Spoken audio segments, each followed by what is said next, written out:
কতদিন হলো পেট পড়ে কোনো খাবার খাই না। কোথায় যে মজার মজার খাবার পাবো কিছুই বুঝতে পারছি না। কেউ আমাকে দেখতে পেলেই তো তান্ত্রিককে দিয়ে বন্দি করাবে। না না, খাওয়ার লোভে আমাকে বন্দি হওয়া যাবে না। এই যে ডাইনিকে দেখতে পাচ্ছেন, এই ডাইনি ছিল খাবার প্রেমী। ডাইনি খাবার খেতে অনেক ভালোবাসে, কিন্তু ডাইনি ডাইনি হওয়ায় যেখানে সেখানে গিয়ে খাবার খেতে পারে না তান্ত্রিকের ভয়ে। তাই ডাইনি এভাবে আফসোস করছিল। ডাইনি যখন আফসোস করছিল তখন তার চোখ গুহার পাশে এক অদ্ভুত শিয়ালের দিকে পড়ে। ইস, শরীর আমার আর চলছেই না। এই অসুস্থ শরীরে যদি খাবার খেতে না পারি তাহলে তো আমি আরো অসুস্থ হয়ে পড়ব। কিন্তু খাবোটা কি? জীবনের শেষ পর্যায়ে পৌঁছে গেছি। এতদিন চুরি করে অনেক হাঁস মুরগি পাখি খেয়েছি, সেগুলোর পাপের ফল ভোগ করছি। এখন তো আর চুরি করেও খেতে পারবো না, না হলে আরো পাপের ফল ভোগ করতে হবে আমাকে। আরে এসব আমি কি শুনলাম? এই শিয়াল হাঁস মুরগি পাখি চুরি করে খেত, এখন আর খাবে না? এটাই সুবর্ণ সুযোগ। আমি যদি শিয়ালের রূপ নিয়ে বনে চুরি করে হাঁস মুরগি ধরে খাই, কেউ আমাকে চিনতে পারবে না, আর দোষ হবে এই ভীতু শিয়ালের। ডাইনি এভাবেই হাসছিল, আর তারপর ডাইনি নিজের রূপ পরিবর্তন করে শিয়ালের রূপ ধারণ করে। এই তো আমি রূপ বদলে ফেলেছি, এবার শুধু বনে যাওয়াটাই বাকি আছে। এরপর শিয়াল গভীর জঙ্গলের দিকে যেতে থাকে।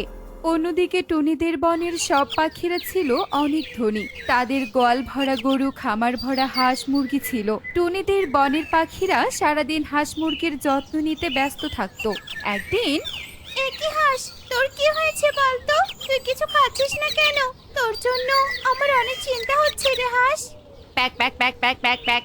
হাঁস চিৎকার করছিল, আর সুখী হাঁস অসুস্থতার জন্য কান্না করছিল। তখন সেখানে টুনি চলে আসে। আরে সখী দিদি, তুমি এভাবে মরা কান্না করছো কেন? কার কি হয়েছে বলো তো? টুনি রে, আমার এই হাঁসটি কিচ্ছু খাচ্ছে না, শুধু চিৎকার করছে। নিশ্চয়ই ওর কিছু হয়েছে রে টুনি। আরে সখী দিদি, তুমি কি পাগল হলে নাকি বলো তো? হাঁস মুরগি থাকলে এরকম টুকটাক সমস্যা হবে। নিশ্চয়ই হাঁসের শরীর ভালো লাগছে না। তুমি এক কাজ করো, হাঁসকে পুকুরে গোসল করিয়ে রোদে একটু দাঁড় করিয়ে রাখো, ওর শরীরটা সুস্থ হয়ে যাবে। আচ্ছা ঠিক আছে টুনি, আমি বরং তাই করছি। এরপর টুনি সেখান থেকে চলে যায়, আর সুখী টুনির কথা মতো হাঁসকে গোসল করিয়ে রোদে রেখে ঘরে চলে যায়। আর শিয়াল রূপী ডাইনি আড়াল থেকে সবটা দেখে ফেলে। আরে মেঘনা চাইতেই দেখছি জল, ওই তো একটা হাঁস আমার দিকে তাকিয়ে আছে। যাই, হাঁসকে নিয়ে গিয়ে মজা করে খাই। এরপর শিয়াল রূপী ডাইনি হাঁসকে নিয়ে সেখান থেকে চলে যায়। আর সুখী তার ঘরের কাজ শেষ করে বাহিরে এসে দেখে সে যেখানে হাঁস রেখে গিয়েছিল তার হাঁস সেখানে নেই। একে আমার হাঁস কোথায়? অসুস্থ হাঁসটাকে কে নিয়ে গেছে? আমার হাঁস, আমার হাঁস কোথায় গেল? সুখী এভাবে কান্না করতে থাকে আর তার হাঁস খুঁজতে থাকে, কিন্তু কোথাও তার হাঁস খুঁজে না পেয়ে সুখী আবারও কান্না করতে করতে তার বাড়িতে চলে যায়। এভাবেই সেই দিন কেটে যায়। পরের দিন, কাল তো একটা হাঁস তৃপ্তি করে খেয়েছি, আজ কি খাবো সেটাই বুঝতে পারছি না। না না, আমি বরং পাখিদের বনে আবার যাই, নিশ্চয়ই সেখানে গিয়ে আরো খাবার খেতে পারবো। এরপর শিয়াল রূপী ডাইনি পাখিদের বনের দিকে যেতে থাকে। যেতে যেতে শিয়াল রূপী ডাইনির নাকে খাবারের ঘ্রাণ উড়ে আসতে থাকে। আহ, খাবারের ঘ্রাণে আমি যে পাগল হয়ে যাচ্ছি। কার বাড়িতে এত সুন্দর খাবারের ঘ্রাণ বেরিয়েছে? আমাকে এক্ষুনি গিয়ে সেই খাবার খেতে হবে। এরপর শিয়াল রূপী ডাইনি খাবারের ঘ্রাণে ঘ্রাণে কাকুলিদের বাড়িতে চলে যায়। আর কাকুলি যখনই রান্নাঘর থেকে চলে যায় তখনই শিয়াল রূপী ডাইনি কাকুলির ঘরে গিয়ে সব খাবার খেয়ে সেখান থেকে পালিয়ে যায়। আর কিছুক্ষণ পর কাকুলির রান্নাঘরে এসে খাবার খেতে না পেয়ে চিৎকার করতে থাকে। এ কি, এতগুলো খাবার আমার কোথায় গেল? একটু আগেই তো কতগুলো খাবার রেখে গেলাম। আমাদের বনে তো অভদ্র বিড়ালও নেই যে খাবার চুরি করে খাবে। হাই হাই হাই রে, এতগুলো খাবার আমার কোথায় গেল রে? হাই হাই হাই হাই রে। কাকুলি এভাবেই হাই হাই করতে থাকে। যতদিন যাচ্ছিল শিয়াল রূপী ডাইনির উৎপাত ততই বাড়তে থাকে। আজ কারো রান্না করা খাবার, আবার কারো গরু বা অন্য কিছু হারাতে থাকে, আর এসব কিছু শিয়াল রূপী ডাইনি চুরি করে খেতে থাকে। উফ বাবা, কয়েকদিন থেকে শিয়ালের রূপ নিয়ে চুরি করে খেতে খেতে হাঁপিয়ে গেছি। এখন একটু বিশ্রাম নেয়ার প্রয়োজন। এমন খেয়েছি যে দুদিন খাবার না খেলেও সমস্যা নেই, তাই দুদিন আমি ফুল বিশ্রাম নিব। এরপর ডাইনি বিশ্রাম নেয়ার জন্য তার আস্থানায় ঘুমিয়ে পড়ে। অন্যদিকে বনের সবাই একত্রিত হয়ে কথা বলতে থাকে। কালু দাদা, আমাদের বনে এসব কি হচ্ছে বলো তো? হাঁস মুরগি তো হারাচ্ছেই, সাথে আমরা বাড়িতে খাবার রাখতে পারছি না। এভাবে চলতে থাকলে তো আমাদের অবস্থা খুবই খারাপ হবে। টুনি, তুই ঠিকই বলেছিস, কিন্তু এই সমস্যার সমাধান কি করে করব সেটাই তো বুঝতে পারছি না। কিভাবে যে খাবার, হাঁস মুরগি উধাও হয়ে যাচ্ছে আমরা তো কেউ জানি না। আমাদের এক কাজ করা উচিত, সারা দিন রাত বনটাকে পাহারা দিতে হবে, তাহলে আমরা আসল রহস্য বুঝতে পারবো। ঠিক আছে কালু দাদা, আজ তোমার কথা মতো আমরা পুরো বন পাহারা দিব। এরপর বনের সব পাখিরা যে যার বাড়ির সামনে পায়চারি করতে থাকে আর বন পাহারা দিতে থাকে।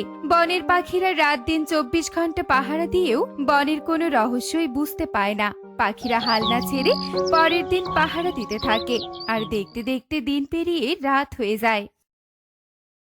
কালু দাদা, এভাবে আমরা আর কত বন পাহারা দিব? আমরা তো কোনো রহস্যই পাচ্ছি না। সুখী, এভাবে হাল ছাড়া যাবে না। আজ পাইনি তো কি হয়েছে, কাল তো পেতেও পারি নাকি? তোমরা কেউ চিন্তা করো না, দেখবে আমরা ঠিক আসল রহস্য খুঁজে পাবো। কালুর কথা শুনে সব পাখিদের মনে আবারও আশ্বাস ফিরে আসে, তাই তারা আবারও বন পাহারা দিতে থাকে। আর হঠাৎ তারা দেখতে পায় গভীর রাতে শিয়াল রূপী ডাইনি টুনির বাড়ি থেকে মুরগি চুরি করে পালাচ্ছে। সর্বনাশ, তাহলে এই ব্যাপার? বনে আর কেউ নয়, এই বজ্জাল চুরির তাণ্ডব চালাচ্ছে। না না না না, আর দেরি করলে চলবে না, এক্ষুনি বনের সবাইকে বিষয়টা জানাতে হবে। এরপর টুনি গভীর রাতেই সব পাখিদের ডেকে একত্রিত করে আর সব ঘটনা খুলে বলে। ও, বুঝেছি, আমাদের বনের পাশের গুহায় যে শিয়াল থাকে, তাহলে এই কাজ ওই শিয়ালের। তোমরা সবাই শোনো, কাল শিয়ালকে আমরা জাল দিয়ে বন্দি করব আর ওকে শাস্তি দিব। যেই বলা সেই কাজ। সকাল হতেই বনের সব পাখিরা জাল নিয়ে গুহার পাশে যায় আর নির্দোষ শিয়ালকে জাল দিয়ে বন্দি করে। এ কি, তোমরা আমাকে এভাবে জাল দিয়ে আটকে ফেললে কেন? ছাড়ো, আমাকে ছাড়ো, আমার শরীর এমনিতেই ভালো নেই, দোহাই লাগে, তোমরা আমার কিচ্ছু করো না, আমাকে ছেড়ে দাও। না শিয়াল, তোকে আমরা ছাড়বো না, তুই তো। এরপর কালু শিয়ালকে এতদিনের চুরির সব ঘটনা খুলে বলে। এতদিন অনেক জ্বালিয়েছিস, এবার তোর শাস্তি ভোগ করার পালা। বিশ্বাস করো তোমরা, আমাকে ভুল বুঝছো, আমি কিচ্ছু করিনি, আমি তো অসুস্থ হয়ে পড়ে আছি। শিয়াল অনেক কান্নাকাটি করে আকুতি মিনতি করতে থাকে, কিন্তু বনের কোনো পাখি তার কোনো কথা বিশ্বাস করে না।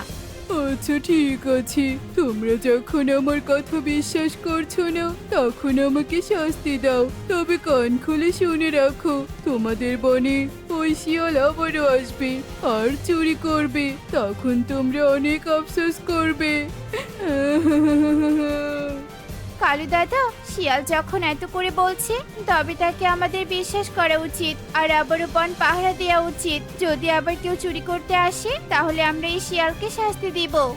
এরপর টুনির কথায় সবাই রাজি হয়ে যায় আর আবারও তারা বন পাহারা দিতে থাকে। আর তারপর তারা গভীর রাতে দেখতে পায় এক ডাইনি তার রূপ পরিবর্তন করে শিয়ালের রূপ ধারণ করে আর চুরি করতে চলে যায়। সর্বনাশ, কালু দাদা, এটা তো একটা ডাইনি। শিয়াল তাহলে নির্দোষ, সে সত্যি কথাই বলেছিল। ঠিক বলেছিস টুনি, শিয়ালের কাছে আমরা পরে ক্ষমা চাইবো, আগে এই ডাইনিকে লাল মিষ্টি খাওয়ার লোভ দেখিয়ে বন্দি করতে হবে। এরপর কালুরা সবাই জাল নিয়ে গাছের উপরে অপেক্ষা করতে থাকে আর লাল মিষ্টি সাজিয়ে রাখে। যখনই শিয়াল রূপী ডাইনি লাল মিষ্টি খেতে আসে, তখনই কালুরা সবাই জাল ফেলে ডাইনিকে বন্দি করে। ছেড়ে দে, ছেড়ে দে আমাকে, ছেড়ে দে বলছি। শিয়াল রূপে ডাইনি চিৎকার করতে করতে তার আসল রূপে ফিরে আসে আর তারপর সকাল হতেই সব পাখিরা ডাইনিকে তান্ত্রিকের কাছে নিয়ে যায়। ডাইনি বল বল বলছি, এই বনে তুই কেন চুরি করেছিস বল। আমাকে সবাই তোমরা ক্ষমা করে দাও, আমি খেতে অনেক ভালোবাসি তাই চুরি করে খেয়েছি। তোমার জন্য আমাদের বনের অনেক ক্ষতি হয়েছে, তোমার কোনো ক্ষমা নেই। তান্ত্রিক বাবা, এই ডাইনিকে আপনি বোতলে বন্দি করুন। আমাকে ছেড়ে দাও, আমি ভুল করেছি, আমাকে ক্ষমা করে দাও। আজ লাল মিষ্টি খাওয়ার লোভে আমার এই অবস্থা হলো। হায় হায় হায় রে। এরপর ডাইনিকে তান্ত্রিক বোতলে বন্দি করে, আর এদিকে বনের সব পাখিরা অনেক খাবার নিয়ে সেই অসুস্থ শিয়ালের কাছে চলে যায়। শিয়াল, তুমি আমাদের ক্ষমা করে দিও, আমরা না জেনে শুনে তোমাকে শাস্তি দিতে চেয়েছি, এর জন্য আমরা লজ্জিত। আর হ্যাঁ, আজ থেকে তোমার খাবারের কোনো সমস্যা হবে না, আমরা সবাই তোমাকে খাবার দিয়ে সাহায্য করব। এই দেখো, আমরা তোমার জন্য কত খাবার এনেছি। সত্যি বলছো তোমরা আমার জন্য খাবার এনেছো? সত্যি তোমরা অনেক ভালো পাখি, তোমাদের এই ঋণ আমি কখনো পরিশোধ করতে পারবো না। এভাবেই টুনিদের বনে আবারও শান্তি ফিরে আসে। তো বন্ধুরা, এমনই সব মজার মজার শিক্ষণীয় টুনি পাখির গল্প দেখতে আমাদের সাথেই থেকো। আর গল্পটি কেমন হয়েছে তা কমেন্টে জানাতে ভুলো না কিন্তু। Bye bye.